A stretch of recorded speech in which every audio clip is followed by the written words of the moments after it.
तो कहानी की शुरुआत में हम ली नाम के एक लड़के को देखते हैं जिसे इमरजेंसी में हॉस्पिटल में एडमिट कराया जाता है। फिर जब उसे होश आ रहा था तो कुछ पेशेंट्स उसका मजाक उड़ा रहे थे। एक पेशेंट कहता है, लगता है ये मोटा नहीं बचेगा, कितना पीला हो गया है ये। तभी नर्स जंग वहाँ आकर उन पेशेंट्स से ली को परेशान करने से मना करती है। इसके बाद वह ली को उठाती है तो वो अपना बायोडाटा देने लगता है जैसे वो कोई इंटरव्यू देने के लिए आया हो। मिस जंग कहती है, मिस्टर ली, अभी आपको आराम करने की जरूरत है। तभी वो जंग का हाथ पकड़ लेता है और कहता है कि मुझे इंटरव्यू देने के लिए जाना है। जंग उसके सलाइन को चेंज करती है और उसे आराम करने के लिए बोलकर वहाँ से चली जाती है। इसके बाद ली के मॉम डैड वहाँ आते हैं। मॉम उसे इस हाल में देखकर बहुत रोने लगती है, लेकिन मॉम को अपने बेटे से ज्यादा अपनी फिक्र थी। उन्हें डर था कि कहीं उनके बेटे से हेपेटाइटिस का इन्फेक्शन उन्हें ना लग जाए। तभी हॉस्पिटल की हेड नर्स आकर ली के स्ट्रेचर के कर्टन को हटाती है तो बाकी के पेशेंट्स चिल्लाने लगते हैं कि जल्दी से कर्टन को क्लोज करो, अगर इस मोटे का इन्फेक्शन हम तक पहुंच गया तो। लेकिन नर्स नहीं सुनती। वो ली का टेम्परेचर मेजर करती है और फिर वहाँ से चली जाती है। तभी एक पेशेंट चिल्लाने लगता है, मुझे लगता है मेरे हाथ भी पीले हो रहे हैं, मुझे भी हेपेटाइटिस हो गया है क्या। ये सुनते ही ली के मॉम डैड उसे लव यू बेटा कहकर वहाँ से भाग जाते हैं। ली एक मजेदार किरदार है। वो बिल्कुल बेरोजगार था और एक कंप्यूटर साइंस इंजीनियर था। उसके कुछ दोस्त भी थे जो हमेशा ग्रुप में बातें किया करते थे। वो लोग उससे मिलने के लिए हॉस्पिटल आने का प्लान कर रहे थे, लेकिन जैसे ही उन्होंने हेपेटाइटिस का सुना उन्होंने भी आने से मना कर दिया। अब हमें अगले दिन का सीन दिखाया जाता है। आज सुबह जब मिस जंग ली के कर्टन को हटाती है तो उसकी नींद खुल जाती है। तभी एक दूसरा पेशेंट फिर से चिल्लाने लगता है, तुम कर्टन क्यों हटा रही हो, अगर हम लोग भी इन्फेक्टेड हो गए तो। जिस पर जंग उन्हें डांटते हुए बताती है, अरे गधों, हेपेटाइटिस बी ऐसे छूने से कॉन्टेजियस नहीं फैलता है, इसे हेपेटाइटिस बी हुआ है। इसके बाद वो ली के सलाइन को चेंज करती है और उसकी क्विक रिकवरी के लिए सलाइन की बोतल को एक किस भी कर देती है। ये देख कर ली शॉक हो जाता है। फिर रात को ली अपने सलाइन स्टैंड के साथ हॉस्पिटल में घूम रहा था। तभी वो मिस जंग को छुपकर सिगरेट पीते हुए देख लेता है। जंग जब उसे देखती है तो डर कर कहती है, अरे इंजीनियरिंग गाय, तुमने तो मुझे डरा ही दिया, मुझे लगा कि हेड नर्स आ गई। ली उसे लगातार घूर रहा था, इसलिए जंग उससे पूछती है, क्या हुआ, नर्स सिगरेट नहीं पी सकती क्या। तो ली मन ही मन इम्प्रेस होते हुए कहता है, नहीं, इट्स क्यूट। फिर जंग नोटिस करती है कि ली उसकी उंगली की रिंग को देखे जा रहा है, इसलिए वो उसके बारे में बताती है, ये मेरी ग्रेजुएशन रिंग है। तभी अचानक हेड नर्स वहाँ आने लगती है। ये देखकर जंग पासा पलट देती है और सिगरेट को ली की तरफ करके उसे डांटने का नाटक करने लगती है। सर, आप यहाँ स्मोक नहीं कर सकते। ली बेचारा सिचुएशन समझ जाता है, इसलिए वो चुपचाप सॉरी कहकर वहाँ से चला जाता है। अब अगले दिन जंग ली के बेड पर जाकर उससे माफी मांगते हुए बताती है, कल अगर मैंने ऐसा नहीं किया होता तो हेड नर्स मेरी सैलरी काट लेती। यहाँ सिगरेट पीना मना है। बात करते करते वो बातों में इतना खो जाती है कि वो ली के रखे हुए लंच में से खुद ही खाने लगती है। लेकिन जब उसे अचानक एहसास होता है कि वो अपने ही पेशेंट के खाने को बिना पूछे खा रही है तो वो झेम जाती है और उससे माफी मांगती है। फिर वो रिटर्न में अपनी तरफ से एक ट्रीट भी ऑफर करती है। वो दोबारा उसे सॉरी कहकर वहाँ से चली जाती है और जाते जाते सभी पेशेंट्स को उंगली दिखाकर वार्न करती हुई जाती है कि कोई भी अब इस इंजीनियरिंग गाय को परेशान नहीं करेगा। फिर रात को जंग ली को अपने पैसों से जूस खरीद कर देती है क्योंकि सुबह उसने बिना पूछे उसका ब्रेकफास्ट खाया था। इसके बाद जब ली सो रहा था तभी जंग उसके बेड पर आकर सो जाती है। वो थकी हुई आवाज में कहती है, मैं बहुत थक गई हूँ, बस थोड़ी देर में चली जाऊंगी। लेकिन 2 मिनट भी नहीं होते और वो अचानक परेशान होते हुए वहाँ से ये कहते हुए भाग जाती है कि हे भगवान, पता नहीं मैं कब से सो रही थी। ली पीछे से कहता है, अरे अभी तो 1 मिनट भी नहीं हुआ, ये सब जो भी अस्पताल में हो रहा था इसके बारे में जब ली अपने दोस्तों को मैसेज करके बताता है तो उसकी ऐसी किस्मत देखकर अब उसके दोस्त भी बीमार होकर उसी हॉस्पिटल में आना चाहते थे। अब अगले सीन में ली जंग वाले उसी छुपाने वाले स्पॉट पर जाकर सिगरेट पी रहा था, लेकिन तभी जंग वहाँ आकर उसे देख लेती है। ली उसे भी सिगरेट ऑफर करता है तो वो उस पर चिल्लाने लगती है, जॉन्डिस के मरीज, तुम सिगरेट नहीं पी सकते। इसके बाद जब जंग उसका सलाइन चेंज करने के लिए आती है तो ली अपने मोबाइल में लिखकर उससे माफी मांगता है और कह रहा होता है कि आज के बाद मैं सिगरेट नहीं पीऊंगा। फिर रात को जंग दोबारा बुरी तरह थक कर उसके बेड पर आकर सोती है और बस 2 मिनट में ही उठकर वहाँ से परेशान होते हुए भागती है कि पता नहीं मैं कब से सो रही थी। ली टाइम देखकर कहता है, बस 2 मिनट 58 सेकंड ही हुए हैं, जिस पर जंग उसे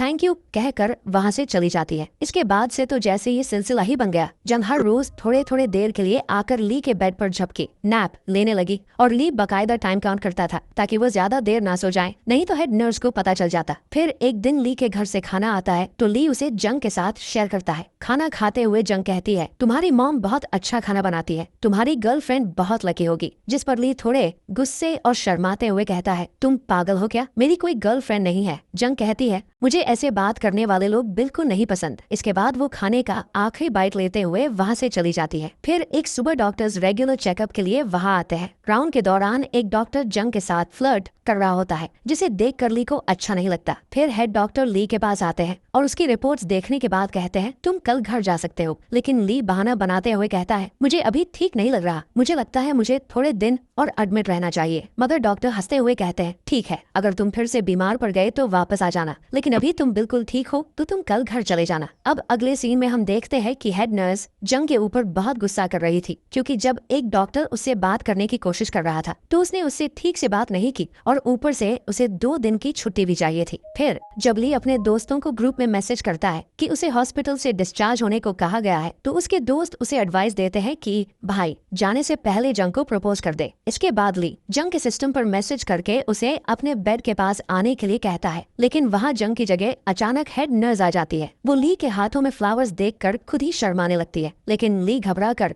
जल्दी से कर्टन लगा देता है और उन्हें वहाँ से जाने के लिए कहता है। अब हमें अगले दिन का सीन दिखाया जाता है। आज ली डिस्चार्ज होने वाला था, लेकिन उसकी आंखें बस चारों तरफ मिस जंग को ही ढूंढ रही थी, पर वो कहीं दिखाई नहीं देती। तभी ली के पेरेंट्स वहाँ उसे लेने के लिए आ जाते हैं, लेकिन ली उनसे नाराज था क्योंकि वो लोग उसे हॉस्पिटल में अकेले छोड़कर भाग गए थे। अब अगले सीन में ली अपने दोस्तों के साथ एक रेस्टोरेंट में पार्टी कर रहा होता है। उसके दोस्त भी उसी की तरह गोलूमोलू थे। वो उसे देखकर कहते हैं, भाई कितना पतला हो गया है तू, अच्छे से खाओ। फिर एक दोस्त पूछता है, ली क्या सच में वो नर्स तुमसे प्यार करने लगी थी और वो सब कर रही थी जो तूने हमें टेक्स्ट पर बताया था? तभी दूसरा दोस्त उसका मजाक उड़ाते हुए कहता है, अरे नहीं यार, इसे मतिभ्रम हाल्यूसिनेशन हुआ होगा, ये बीमार था ना तो इसके दिमाग में कुछ भी चल रहा था। ये सुनकर ली गुस्से में चिल्लाता है, अरे माँ कसम यार, मैं सच बोल रहा था, अब तुम लोग मेरा दिमाग मत शराब करो। मैं वैसे ही पहले से बहुत परेशान हूँ कि मैं उससे मिल भी नहीं पाया। दरअसल ली डिस्चार्ज के समय जंग से नहीं मिल पाया था, इसीलिए उसे बहुत रिग्रेट हो रहा था। ऊपर से उसके पास उससे कनेक्ट करने का कोई जरिया भी नहीं था। लेकिन अगले दिन ली दोबारा हॉस्पिटल चला जाता है और चुपके से स्टाफ की लिस्ट में से जंग का नंबर ढूंढने लगता है। उसे नंबर मिल भी जाता है और वो उसे रीड कर ही रहा होता है कि तभी हेड नर्स उसे देख लेती है और पूछने लगती है, तुम यहाँ क्या कर रहे हो? ली बात बदलते हुए कहता है, मैं आप लोगों को बहुत मिस कर रहा था, इसीलिए मिलने के लिए आ गया। इसके बाद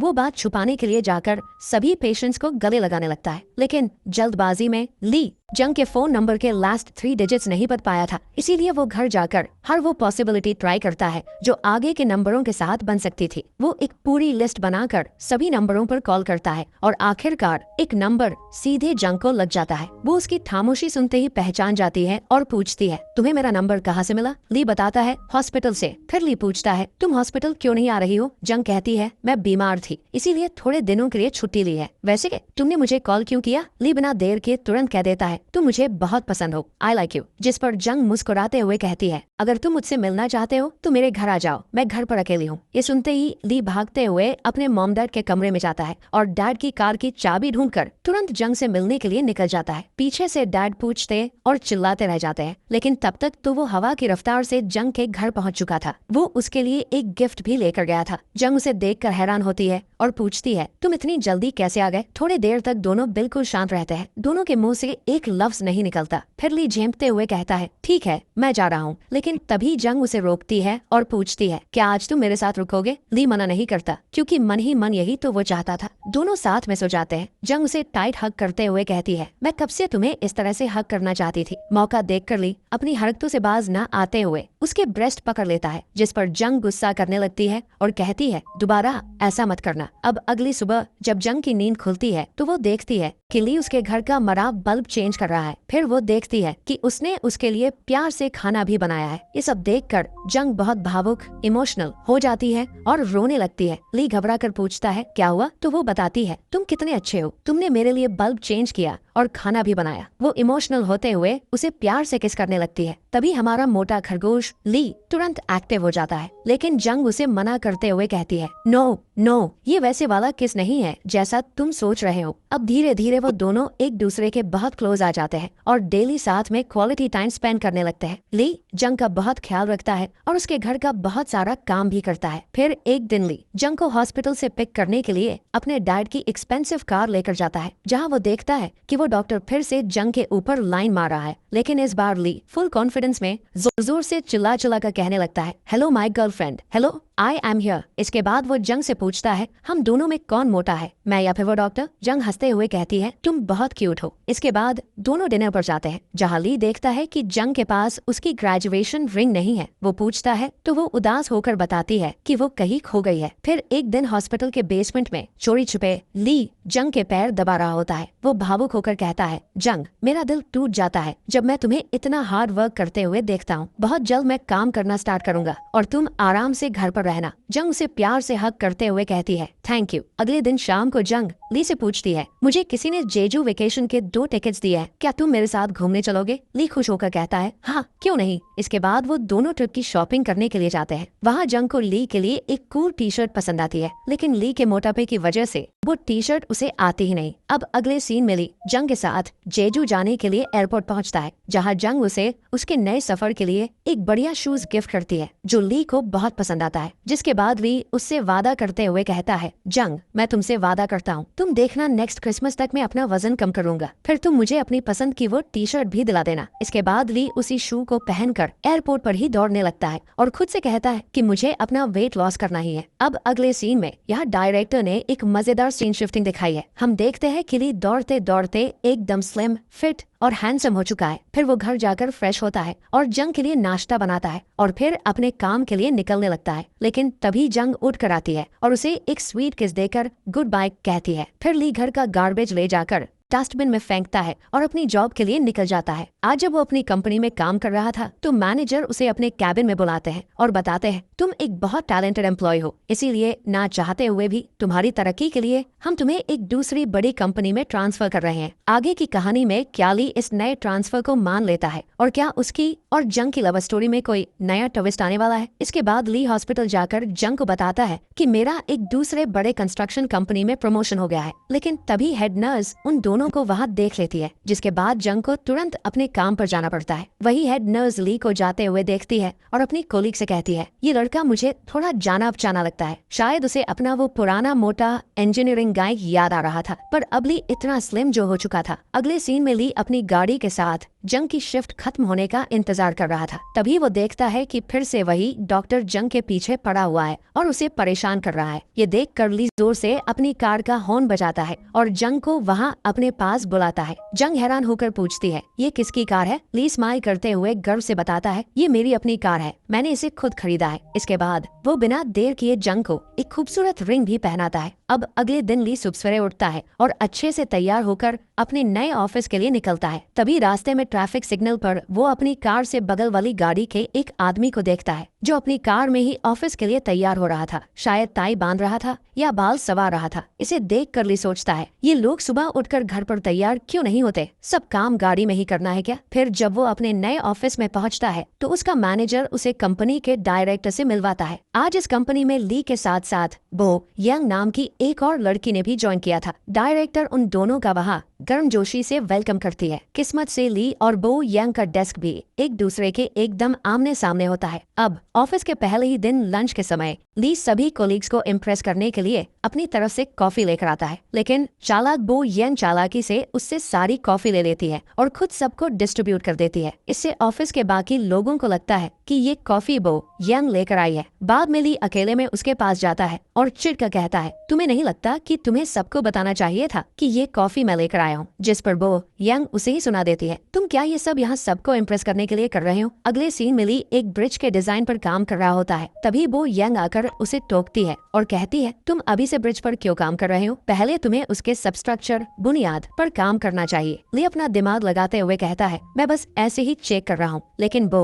यंग सीधे जाकर अपने बॉस को चुगली कर देती है कि ली सीधे ब्रिज पर काम कर रहा है। जिसके बाद बॉस सबके सामने ली को बहुत डांटते हैं कि पहले ब्रिज के सबस्ट्रक्चर पर काम करो। ली को बो यंग की इस घटिया चुगली पर बहुत गुस्सा आता है, इसलिए वो सीधे जाकर उससे बहस करने लगता है। लेकिन बो यंग इतनी तेज थी कि वह बात काटने के लिए सीधे ली के मुंह में मेंटोस डाल देती है। अगले सीन में ली जब घर जाता है तो थकाहारा होकर जंग को बताता है, ऑफिस में एक लड़की ने मेरा जीना हराम कर दिया है। जंग उसे दिलासा देते हुए कहती है, उसकी प्रॉब्लम क्या है, तुम उसकी कंप्लेन क्यों नहीं करते अपने सीनियर से। फिर वो ली का मूड ठीक करने के लिए उससे पूछती है, क्या हम जेजू घूमने चले, वहाँ तुम्हें अच्छा लगेगा और तुम्हारा मूड भी ठीक हो जाएगा। लेकिन ली थका हुआ था, इसलिए कहता है, तुम देख लो, अभी मैं ऑफिस की वजह से बहुत परेशान हूँ। अब अगले दिन ऑफिस में बो यंग अपने पूरे प्रोजेक्ट का डिजाइन डायरेक्टर और मैनेजर को दिखाती है। उन दोनों को उसका डिजाइन बहुत पसंद आता है, लेकिन तभी ली वहाँ आ जाता है और अपनी इंजीनियरिंग का दिमाग लगाते हुए कहता है, अगर हमने इस डिजाइन पर काम किया तो बाद में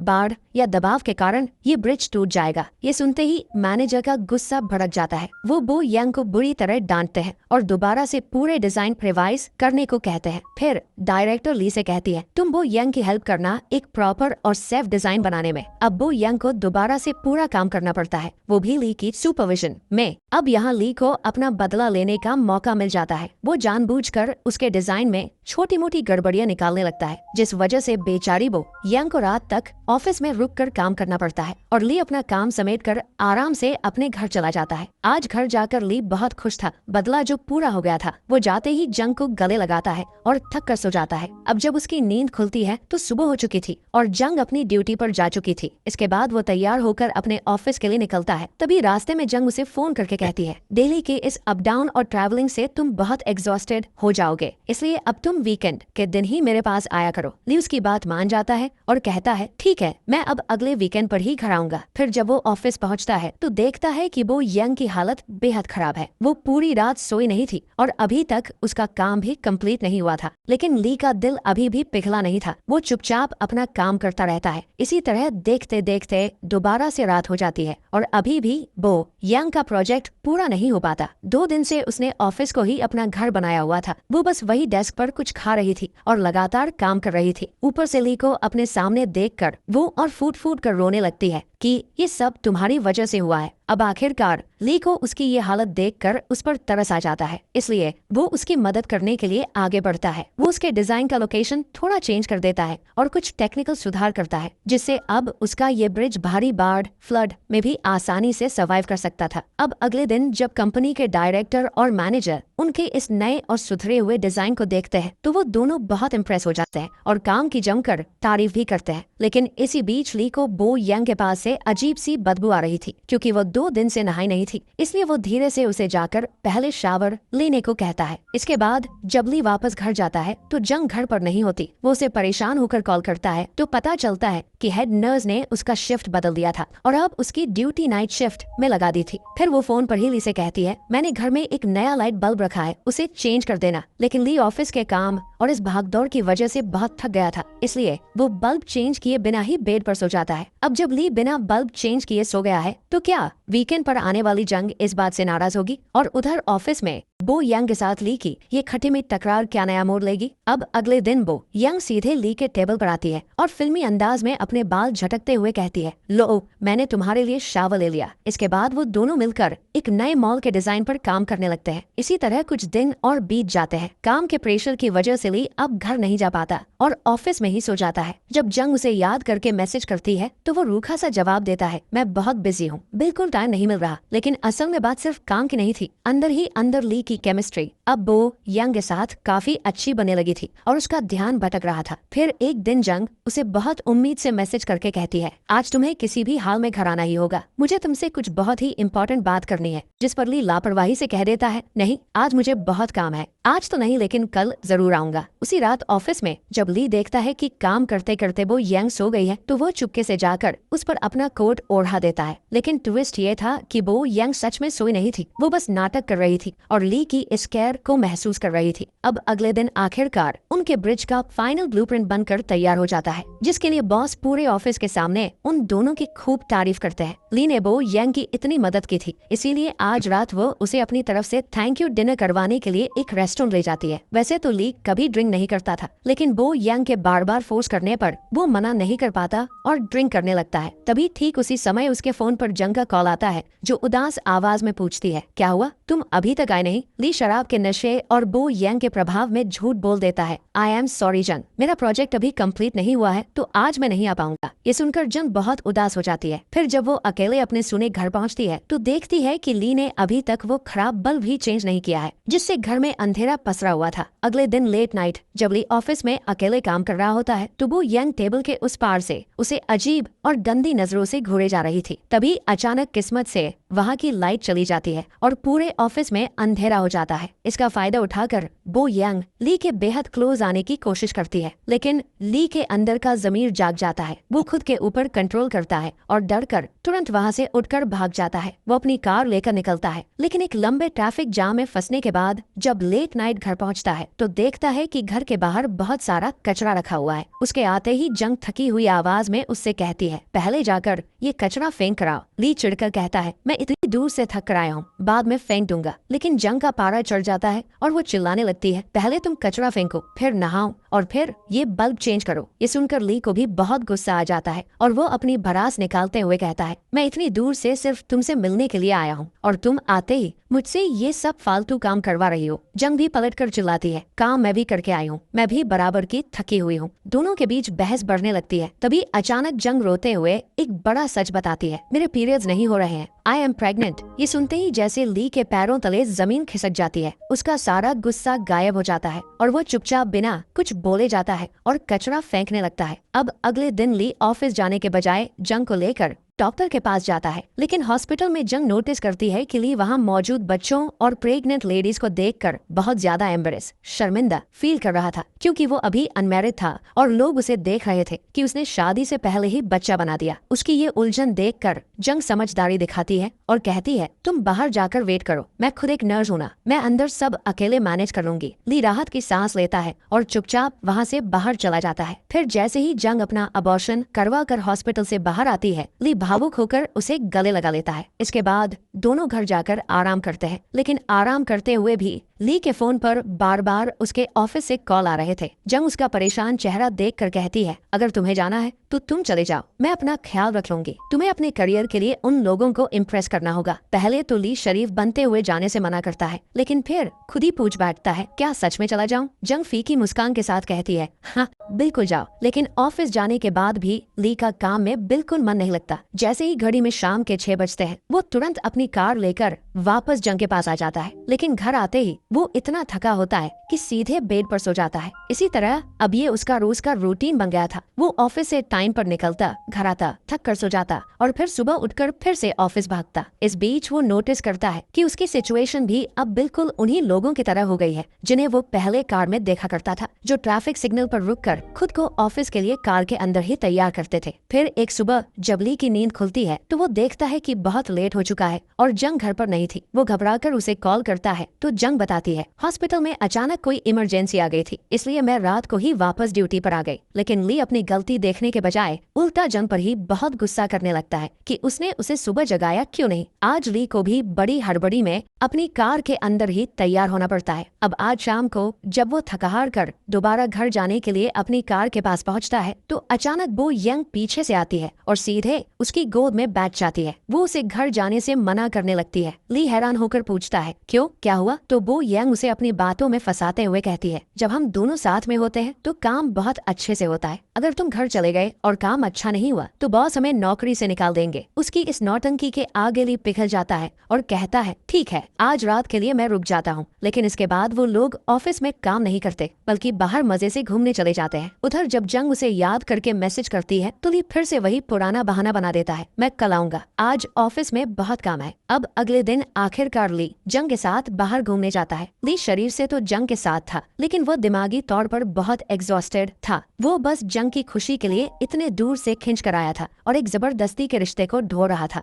वहाँ से लौटते हुए जंग पूछती है, क्या अब तुम मुझसे प्यार नहीं करते? तो ली कहता है, नहीं ऐसा नहीं है, मैं बहुत बिजी हूँ और बहुत एग्जॉस्टेड हो जाता हूँ। जंग कहती है, काम तो मैं भी करती हूँ और एग्जॉस्टेड मैं भी होती हूँ, लेकिन मैं फिर भी तुमसे मिलना चाहती हूँ। पर आजकल ना तो तुम मेरे साथ कुछ करना चाहते हो और ना ही मुझे देखना चाहते हो, जिस पर ली कहता है I am sorry, please don't cry my little boy young. ये सुनते ही जंग का दिमाग खराब हो जाता है। पहले तो वो खामोश रहती है, फिर उससे पूछती है कि ये बो यंग कौन है। ली बताता है कि वो बस एक कोलीग है। जंग कहती है अगर वो सिर्फ एक कोलीग है तो तुमने उसे my little pretty boy young क्यों कहा। ली खुद को फंसता देख उल्टा जंग पर ही चिल्लाने लगता है, तुम्हें क्या लगता है मैं तुम्हें चीट कर रहा हूँ? मेरे और उसके बीच ऐसा कुछ नहीं है। दोनों के बीच की बहस इतनी ज्यादा बढ़ जाती है कि जंग बुरी तरह फ्रस्ट्रेट हो जाती है और चलती गाड़ी रुकवा कर गुस्से में उतरती है और पैदल ही वहाँ से चली जाती है। ली के अंदर का ईगो इतना बड़ा था कि वो उसे मनाने की कोशिश भी नहीं करता। वो गुस्से में गाड़ी आगे बढ़ाते हुए बड़बड़ाता है, ये अपने आप को समझती क्या है, इसे मैंने जरूरत से ज्यादा ही सिर चढ़ा लिया था। अब अगले सीन में ली अपने ऑफिस के डेस्क पर काम कर रहा था, तभी उसे एक कुरियर रिसीव होता है। जब वो उसे खोलकर देखता है तो उसके होश उड़ जाते हैं। अंदर वही अंगूठी रिंग थी जो उसने जंग को दी थी। तभी वहाँ अचानक बो यंग आने लगती है तो ली घबरा कर उस रिंग को अपने पेन बॉक्स में छुपा देता है। बो यंग उसका उतरा हुआ चेहरा देखकर पूछती है क्या हुआ, तुम थोड़े उदास लग रहे हो। इस बार ली खुद पर काबू नहीं रख पाता और अपनी भड़ास और अकेलेपन में सीधे बो यंग को किस करने लगता है। बो यंग भी उसे नहीं रोकती क्योंकि वो तो मन ही मन कब से यही चाहती थी। इसके बाद दोनों होटल जाते हैं और आगे की सारी हदें पार कर देते हैं। लेकिन बो यंग के साथ होने के बाद भी ली के दिमाग से जंग की यादें नहीं जा रही थी। तभी अचानक उसके फोन पर एक रिमाइंडर मैसेज आता है। ये उसी जेजू आइलैंड वेकेशन ट्रिप का था जो जंग ने उन दोनों के लिए बुक किया था। ली तुरंत जंग को एक रूखा सा मैसेज करता है, जेजू का टिकट कैंसिल नहीं हुआ है, तुम चाहो तो किसी और के साथ चली जाओ या फिर इसे कैंसिल कर दो। उधर से जंग का कोई रिप्लाई नहीं आता। इसके बाद ली बो यंग के साथ एक बार में ड्रिंक करने जाता है जहाँ बो यंग उसे बताती है कि वो आगे की पढ़ाई के लिए विदेश अब्रॉड जाने वाली है। जब वो वॉशरूम जाती है तो ली बोर होकर अपना फोन चेक करने लगता है। तभी सोशल मीडिया पर उसे जंग की एक ताज़ा पोस्ट दिखती है जिसका कैप्शन था क्रिसमस इन जेजू। ये देखकर उसका दिमाग घूम जाता है। वो तुरंत अपनी ऑफिस डेस्क से वो रिंग निकालता है और कैब करके सीधे एयरपोर्ट की तरफ भागता है। एयरपोर्ट पहुंचकर वो देखता है कि जंग वहाँ खड़ी उसका इंतजार कर रही है। ली खुश होकर पूरी रफ्तार से उसकी तरफ दौड़ता है, लेकिन तभी रास्ते में वो अचानक एक दूसरे लड़के से जोर से टकरा जाता है और दोनों जमीन पर गिर पड़ते हैं। जंग दौड़कर उन्हें उठाने के लिए आती है, लेकिन यहाँ कहानी में एक ऐसा मक्खन जैसा ट्विस्ट आता है जो पूरे होश उड़ा देता है। जंग वहाँ गिरे हुए पतले और फिटली स्लिमली को पूरी तरह इग्नोर कर देती है और उस दूसरे लड़के को उठाती है जो कि कोई और नहीं बल्कि हमारा पुराना मोटा और गुलुम टुलू ली हेल्दी ली था। द ग्रेट ट्विस्ट, दो अलग अलग ली की टाइमलाइन। यहाँ डायरेक्टर ने जो दिमाग घुमाने वाला सीन शिफ्टिंग का खेल खेला था उसकी सच्चाई अब सामने आती है। ये कोई एक ही इंसान के पतले होने की कहानी नहीं थी, बल्कि ये दो अलग अलग समय टाइमलाइंस की बात थी। स्लिमली 1 साल 7 महीने पहले, आज से करीब 2.25 साल पहले ये पतला ली उसी अस्पताल में एडमिट हुआ था। जंग को उससे पहली नजर में प्यार हो गया था। उसने ही उसे वो स्नीकर्स शूज गिफ्ट किए थे जो रिंग जंग ने मोटे ली को ग्रेजुएशन रिंग बताई थी। वो असल में इसी पतले ली ने उसे दी थी और जब उनका झगड़ा हुआ तो जंग ने वो रिंग इसे कुरियर से वापस कर दी थी। हेल्दी मोटली 3 महीने पहले जब पतले ली ने ऑफिस के चक्कर में जंग को टाइम देना बंद कर दिया, उससे झूठ बोला और माय लिटिल बो यंग कहकर उसका दिल तोड़ा, ठीक उसी दौर में इस मोटे ली की अस्पताल में एंट्री हुई थी। जब पतले ली के डिस्चार्ज वाले दिन जंग ने अस्पताल से छुट्टी ली थी तो वो कोई वेकेशन पर नहीं बल्कि पतले ली की वजह से अपना अबॉर्शन करवाने गई थी। और जिस दिन पतले ली ने कार में जंग को बो यंग का नाम लेकर रुलाया था, ठीक उसी उदासी के वक्त इस मोटे ली को स्टाफ लिस्ट से जंग का नंबर मिला था और उसने उसे कॉल किया था। जब जंग ने उसे अपने घर बुलाया था तो वो पतले ली का दिया धोखा भूलकर इस सीधे साधे मोटे ली के गले लगकर रोई थी। अगले दिन जब इस मोटे ली ने बिना कहे उसके घर का बल्ब चेंज किया और नाश्ता बनाया तो जंग को एहसास हुआ कि असली केयर क्या होती है। जब पतले ली ने मैसेज किया कि तुम किसी और के साथ जेजू चली जाओ तो जंग ने